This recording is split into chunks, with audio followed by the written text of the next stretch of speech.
IELTS reading 60 minutes, 3 sections, 20 minutes for each section, right, wrong. Doing that would be a strategic mistake. Let me show you how you should allocate your time to answer more questions and what other mistakes you can avoid in IELTS reading. It's Sophia. Let's get started.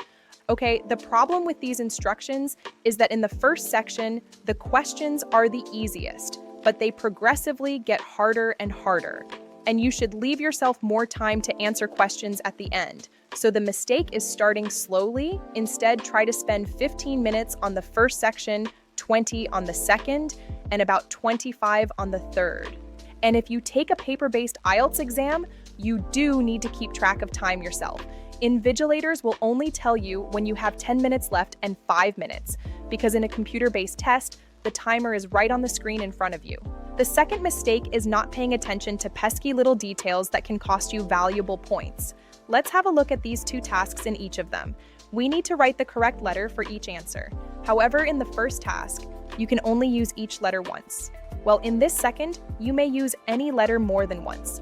For example, you may use one of them 3 times in practice. We usually use one of them twice. Next, compare these 2 sets of instructions, choose 1 word only, or choose no more than 2 words.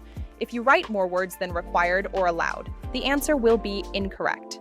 So let's have a look at some potential answers. An umbrella, how many words? 2, please note that articles should not be part of your answer. Let's say the question is, Kate bought, and you see the article is already there. The correct answer is just umbrella, 1 word. If you see Kate bought, then you can't answer umbrella because the sentence will be grammatically incorrect. And you shouldn't answer an umbrella because we don't include articles. We need a different answer, for example, umbrellas plural or rice uncountable. If you spell your answer incorrectly, even if it's just a silly typo, you won't get your point. The good thing about IELTS reading is that you just need to copy the right word or words from the text, but do it carefully in IELTS on paper. You can write your answers in capital or small letters. IDP recommends writing your answers in capital letters, so each letter is clear to the examiner in the computer delivered.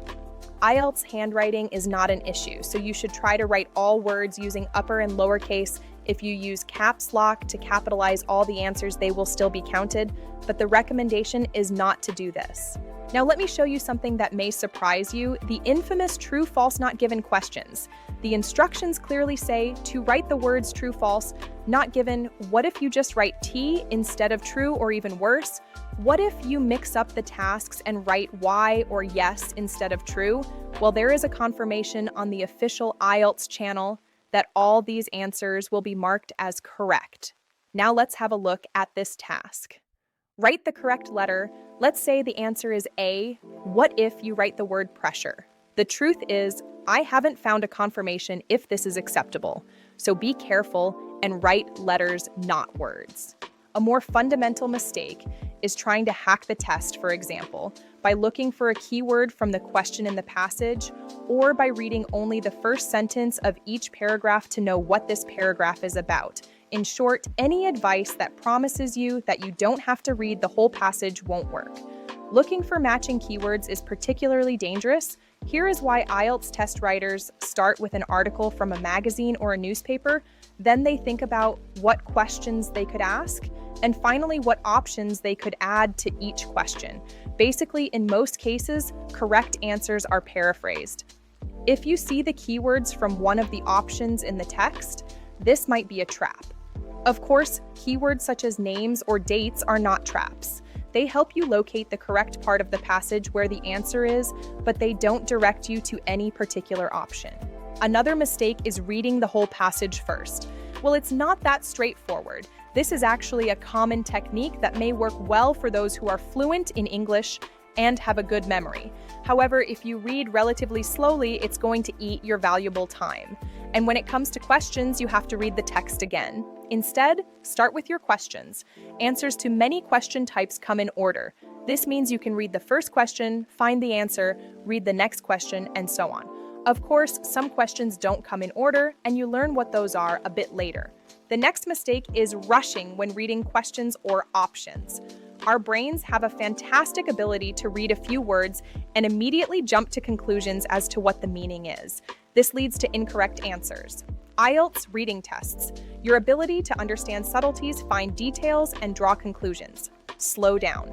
Read your question, read your options, think about it, you have time for that.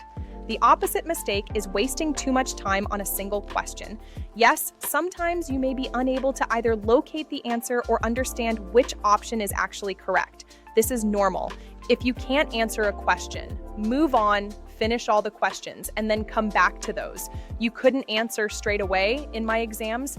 I always have several questions to go back to, and sometimes answering those takes a lot of time, so don't lose points you can get for the sake of questions you are struggling with.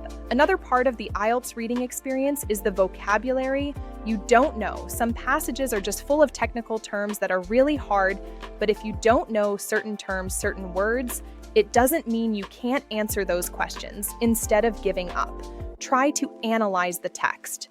First of all, what are you looking for? Is it a reason, a technique, a mistake? When you're reading the text, try to understand how different parts of the sentence are related to each other from the grammatical point of view. Imagine that you're looking for a cause of a certain problem, and you read the reason why the process of some technical terms failed to produce results. Was that the reason? Quite often, the most complex words don't determine the answer. Try not to get scared and work around them. The next mistake can be simply devastating. In a paper-based exam I saw someone desperately transferring answers in the last seconds of the test, and then when the time was up, she continued writing and invigilators were shouting at her to put her pencil down.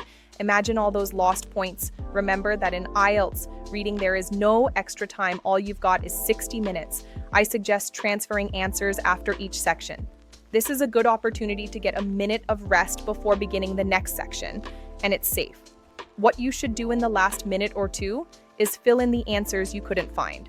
Leaving some questions unanswered is just leaving points on the table when you're working on a question. Cross out incorrect options as soon as you see them. If you're hesitating between two answers, write down what those are on the question sheet, not on the answer sheet.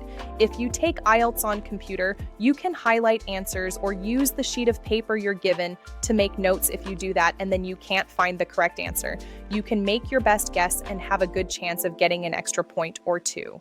One of the main reasons why students have to guess answers is that they run out of time to find them.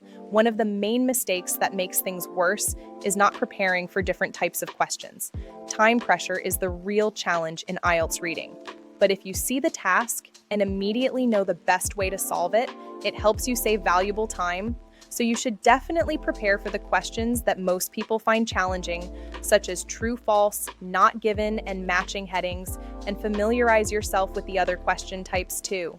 Thank you so much for watching this lesson from ABC IELTS. I'm Sophia Bechtel, and if this video helped you, make sure to like, subscribe, and share it with anyone preparing for IELTS.